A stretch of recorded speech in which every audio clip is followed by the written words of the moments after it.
শুভ, অনুশীলনে কে কে যোগ দিয়েছেন আর পাকিস্তান সফর নিয়ে কি বলছেন তারা, ক্রিকেটাররা কি বলছেন একটু জানান আমাদেরকে।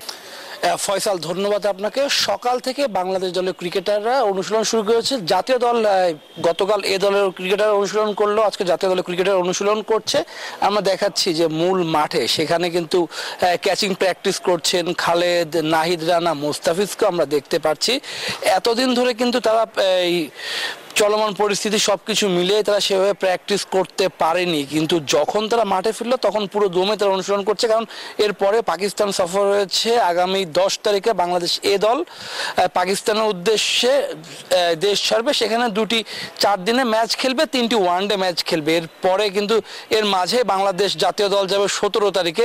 17 তারিখে বাংলাদেশের সেখানে পৌঁছাবে এবং সেখানে 2টি টেস্ট খেলবে। যার প্রথম টেস্টটি শুরু হওয়ার কথা রয়েছে আমরা জানি 21 তারিখে। সবকিছু মিলে বাংলাদেশের ক্রিকেটারদের ব্যস্ততা বেড়েছে, দেশও স্বাভাবিক হচ্ছে, তার সঙ্গে ক্রিকেট অঙ্গনটাও স্বাভাবিক হচ্ছে, সেটি আমরা দেখতে পাচ্ছি। ক্যাচিং প্র্যাকটিস করছেন, আমরা মুস্তাফিজকে দেখতে পাচ্ছি।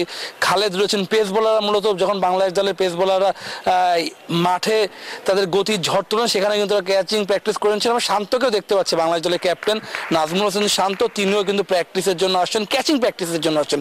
সবকিছু মিলে কিন্তু ক্রিকেটের অবস্থা স্বাভাবিক হতে শুরু করেছে। বাংলাদেশ দলেও ব্যস্ততা বেড়ে গেছে।